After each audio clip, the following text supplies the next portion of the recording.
Hey, welcome to the channel. I am musically malnourished, and you're on my journey to go deep and wide in discovering new music and artists.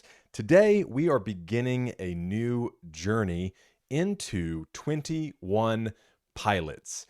We're going to be looking at their first self titled album from 2009 called 21 Pilots. Now, I have heard, at least that I know of, one 21 Pilots song in my entire life. It wasn't that long ago. They released an album called Breach, and I used that as one of the first videos on this channel because I had had this idea of a music react channel and just getting to learn more music. And I thought it was cool. So I was like, well, okay, let me do that. This is something that's new and trending. And it was kind of around that same moment within 24, 48 hours that I was like, wait, I think the trajectory of this channel is that personally, for me, I want to go back to the beginning for every artist. And I want to work through their entire body of music. And that's what we're doing with 21 Pilots. I've heard one song from them. It was City Walls. I thought it was awesome. I have done very well to not go listen to any more music from them. So today we begin the official journey through their library of music and all their extra stuff that we'll end up putting up on Patreon.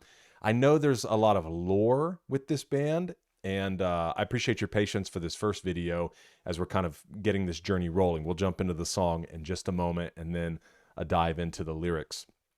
I know there's a lot of lore with this group. I believe as of now, 2025 current day, it seems like there's only two members.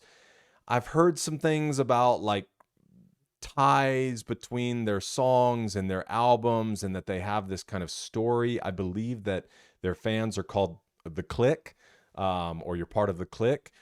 I think there are three members here in the beginning from what I remember looking at, and then one of the guys who's still there today comes along later. So I'm interested. I'm not going to know everything. I'm going to get things wrong.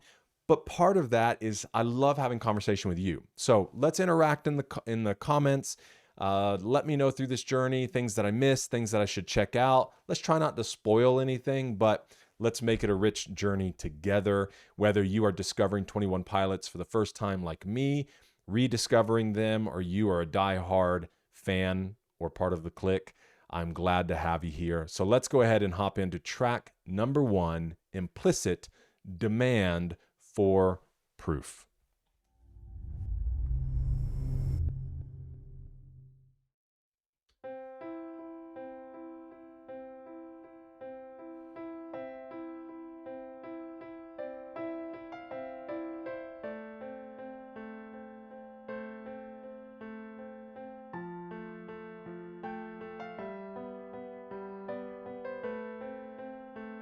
I have a feeling I'm about to be shocked. The one song that I've heard from them, City Walls, to me it was reminiscent. I grew up with Linkin Park. Of that, you know, you've got rock, you've got electronic, you've got some screaming, you've got some rap. Um, and if there's a better genre to call that, rock alternative. But let me see. Actually, the official um, genre, and then I'll hop back in real quick, said that they are, here we go, alternative rock, hip hop, pop, and electronic music. So I obviously here with the piano here in the beginning, it's beautiful. I just feel like they're going to come out and do something totally out to really set the stage for their musicality and their artistry and their ability to just mix sounds and be adventurous. So I could be wrong, but I'm expecting something to just hit me out of left field.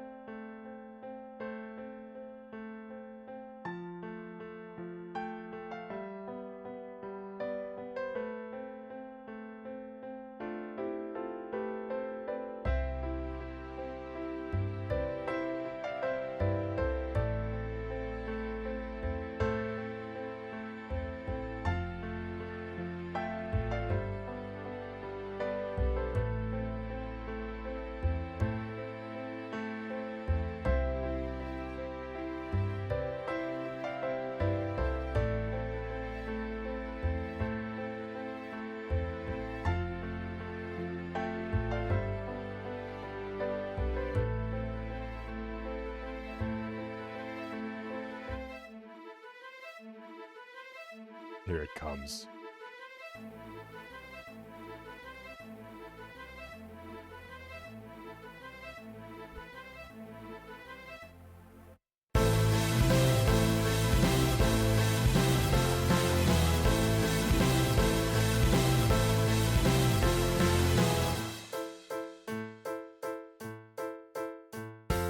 I know you're not a liar, and I know you could set fire this day. Go ahead and make me look away. Strike me down, I am calling your lightning down from your dark hiding place. Go ahead and show me your face.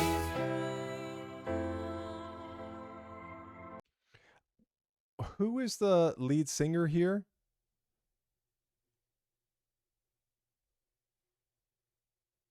You guys let me know in the is it Tyler Joseph? Because Josh is the one that came around later, correct? Um could be a different lead singer here. I'll look it up in just a moment too, just to confirm.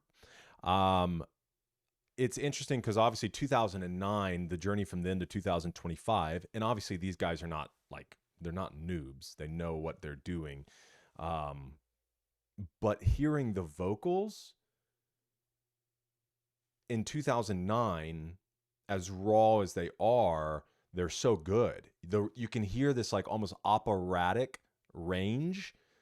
And so, which gets me really excited because obviously as they progress, as they continue to find their style and settle into who they are and then grow that ability over time, it shows me right off the bat that they have a real skill. And so I'm excited to see how that evolves over time. And the sky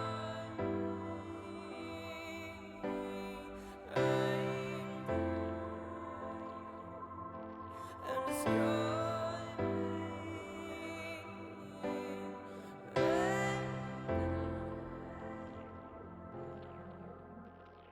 That's an interesting sound in the beginning.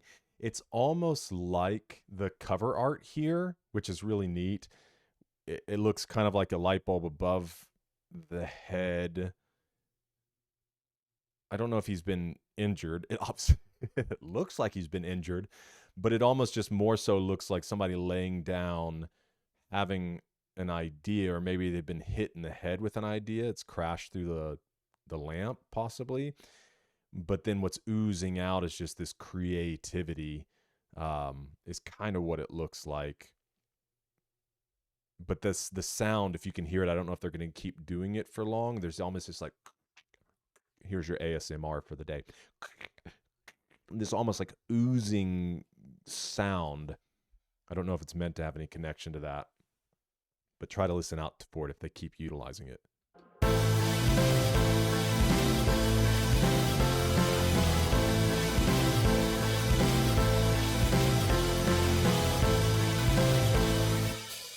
This is fun.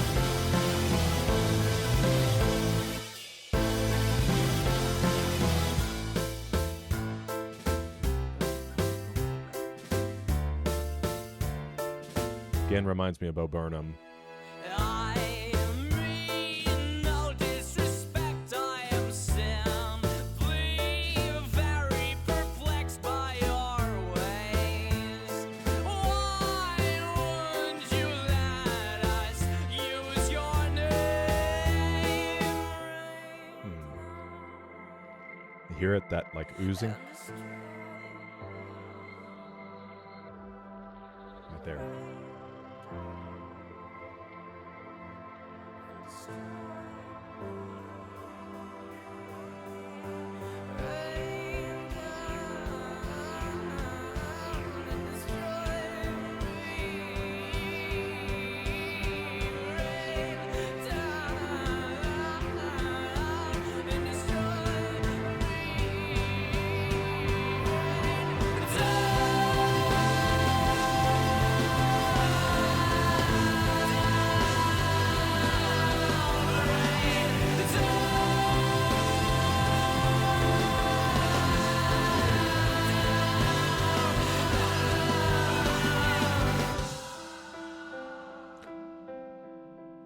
so excited.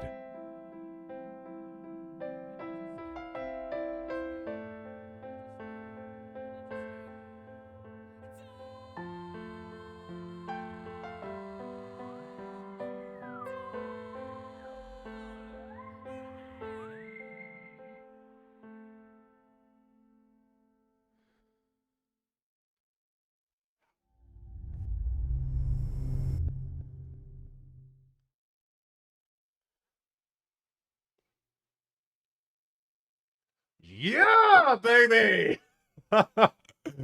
Oh, we are in for a ride.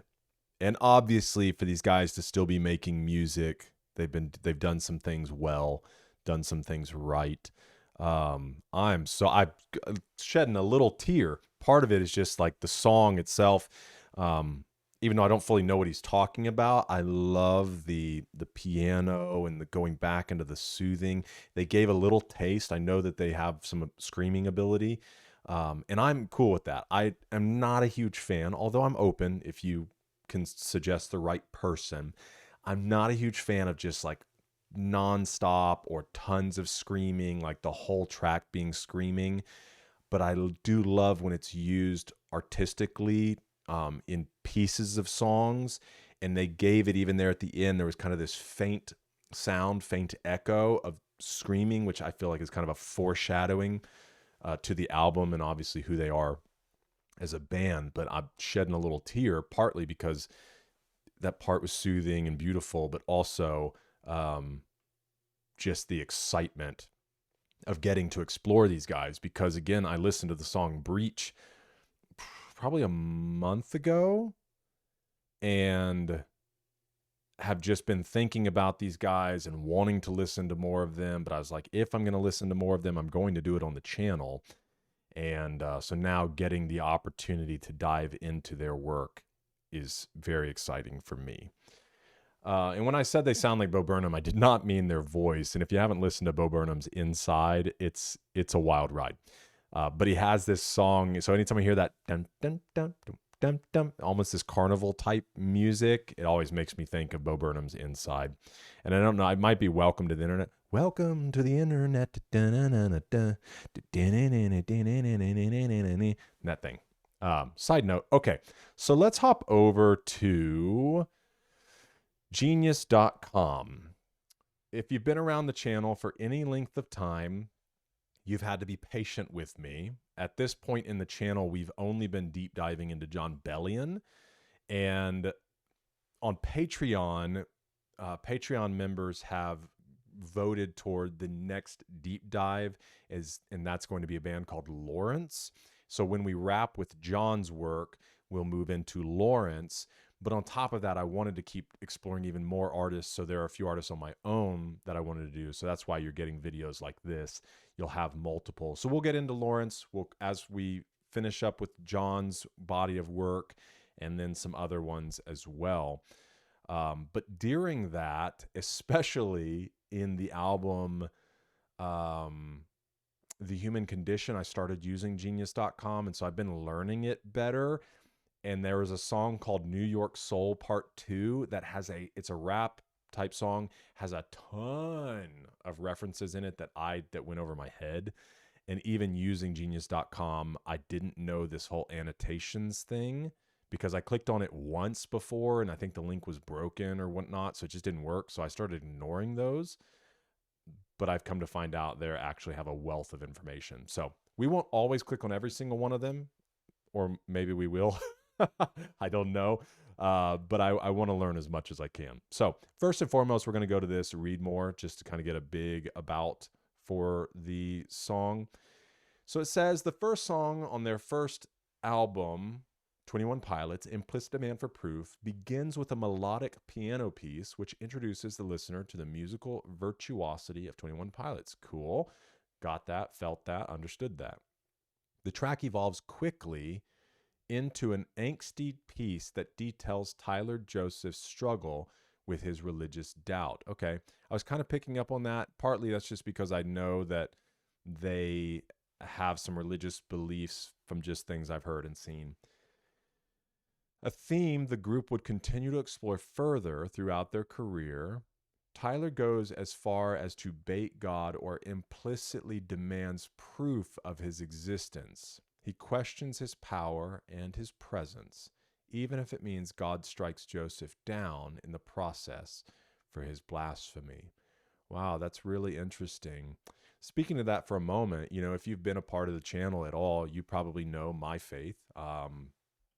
Just to be upfront and honest with you, I'd respect your faith and hopefully you respect mine. I do believe in God. More than that, I believe in his son, Jesus. When I was a teenager, dude, my life was an absolute wreck. I was 17, like failing high school, going to night school, skipping night school. My family life was in a wreck. Not nearly as, bad as I know some of you may have experienced. I've never experienced abuse from my parents, but my parents were divorced, and it was just a crazy time. I was, drinking alcohol all the time and getting drunk in my room by myself, not just like at parties. I was getting my hands on cocaine and working at some wing place and spending all my money on cocaine. And it was just a bad time in my life. And man, somebody introduced me to Jesus and he changed everything. And so now, since that time, July 1st, 2006, when Jesus changed my life, I put my life in his hands and I've tried to follow him every step of the way. I got married in 2009. I've been married for 17 years as of filming this video, 17 and a half at this point. I have 3 beautiful children. My oldest son is 14. My next son is 12. And then I have a daughter who turns 10 in December. And I am a blessed man. Life has not been easy. There have been so many challenges, but the Lord has been good to me. And every time I've put my life in his hands, he's guided me well. So that being said, if your beliefs don't align with that, that's totally fine. Like, let's journey together. Let's learn together. And so you'll hear me, I guess, especially if they're going to talk about themes of faith, I'll bring out some as well. And I think it'll be a good time together. So, yeah, even that whole idea, like, you can't read the Old Testament and the minor prophets. And by minor prophets, I don't mean like their work is any less important. It just means they're smaller books in the Bible. So Elijah, Isaiah, Ezekiel, these are long books in the Old Testament, and they're the major prophets. People like Nehemiah, things like that, are smaller books, so minor prophets. But even then, they wrestled with all these questions. Here's the thing I would say. If you're in a place of searching, God's not offended by your questions. And if he was, he wouldn't be God. Blasphemy, I think, is a totally different thing. And even if you are walking in places of being angry and trying to figure things out, God can handle that, okay? Blasphemy tends to fall more in the realm of you have a very clear awareness of who he is, and yet you choose to, speak and act in very disgusting ways with kind of full knowledge of who he is. So if you're searching, if you feel lost, God's not offended by your questions. All right, let's move on. Tyler is most likely speaking to God given his religious background. He's implicitly demanding proof as far as taunting him. In a sense, he's praying to God to show him a sign that he is real. Be careful. If you do that, like, he can make himself real to you. Okay, let's hop on up and kind of work through these a little bit. I know you're not a liar, and I know you could set fire this day. Go ahead and make me look away. Strike me down. I am calling your lightning down from your dark hiding place. Go ahead and show me your face. Wow, that's pretty implicitly like spiritual. Even this idea you could set fire this day almost speaks to Elijah. Elijah has this standoff with prophets of Baal. There's these hundreds of prophets of a false god called Baal. And basically Elijah, what a gangster, is like, hey, let's call to God today. And the person that he answers by fire, or the God that answers by fire, that's the real God. And so like he lets these prophets go first. They prepare a sacrifice and they are dancing and screaming and cutting themselves. It says so that blood poured out on the altar for a long time. And Elijah's even mocking them. He's like, hey, maybe you need to be louder. Maybe your God's asleep. He even goes as far as to say, maybe your God's in the bathroom. And then when it's Elijah's turn, he prepares the sacrifice, and then he tells them to soak it in water. And they pour this just a mass amount of water over and over on the sacrifice. Says it even fills the trench around it. And then he prays a very simple prayer, and fire comes down from heaven, consumes the sacrifice, and licks up all the water that's in the trench. And all the other false prophets fall down and worship God as the one true God. So I have a feeling that's probably what he might be referencing here. I know you could set fire this day, like you could answer by fire. I'd be careful with this one. Strike me down. I'm calling your lightning down. Man, God is God of love and mercy. But if you are asking in this way, the most beautiful thing would be if you were asking God to answer you by striking you down and he meets you with nothing but love. Wow, that would be powerful. You're like, strike me down. Have you ever seen like maybe as a father, obviously, I've never had anything like this, my son strike me down. But you can be met sometimes with such anger or hurt. And that's where you have to see, like, he's more in this place of questioning hurt. And when a father can see through that and meet a son, or maybe you've seen it in a movie, he just wraps him up, hugs him. That's kind of the thing I'm talking about. And all of a sudden it just melts away all your anger and fears. So rain down and destroy me. Rain down is rain down. Okay, wow. Yeah, I didn't fully pick up on that while we were reading or listening through it. I mean no disrespect. So look, that's the difference, right? In what he's saying. I mean no disrespect. I'm just perplexed by your ways. Why would you let us use your name? Rain down and destroy me. Oh, look at this. As many worshipers are expressed, Tyler is curious as to why God would create humans with the ability to sin. In biblical times, the true name of God was considered much too holy to be spoken of. Well, this idea, why would God create humans with the ability to sin, is kind of like the difference between creating an AI girlfriend and finding somebody that actually truly loves you and isn't programmed to love you. It's very different. Some people could convince themselves that it's not, but if you ask any sane person, it's different. When somebody sees your flaws, your inabilities, or knows that you have the capacity for that, like that's the whole thing. And they choose to love you, choose to turn their hearts towards you versus having a slave. Biblical times, the true name of God was considered, yes, it was Yahweh. Even the Jews did YHWH. They didn't have the vowels. This may also allude to the famous passage in the book of Exodus in which speaking the Lord's name in vain is made to be a crime. Okay, that's part of the Ten Commandments. Ah, what happened? I'm learning annotations, you guys. Was it here? Okay. Tyler never directly says God in his songs, save for a car, a torch, a death, even though many clearly contain religious allusions. It also seems as if this is done to draw people in, then let them figure it out for themselves. That's interesting. I do want to harbor on this for a moment. I mean no disrespect. That's the difference between the blasphemy. Is somebody truly searching, truly curious. Sometimes following blindly in the words and ways of your superiors can be confusing and lead you to question their motives, not out of malice, but out of genuine curiosity. Nobody likes to be left in the dark. More specifically, Tyler strives to understand God himself more thoroughly. This is seen more blatantly in Tyler's song Blasphemy. So, okay, he has okay, so he has a solo album. I'll have to go take a look at that. That might be something we can throw up on Patreon because that predates the 2009 21 Pilots album. No pun intended. He seems to possess some resentment towards God in this line, as many do, after suffering some sort of trauma. For sure, of course. I sat, just this year, I sat in the bedroom, me, my wife, one of my close friends, as his wife passed away right in front of us. Just a few years ago, she started stumbling and thought that maybe there's a muscle issue. And then it just kept progressing. Come to find out she had ALS. And so for, 2 years we watched her move.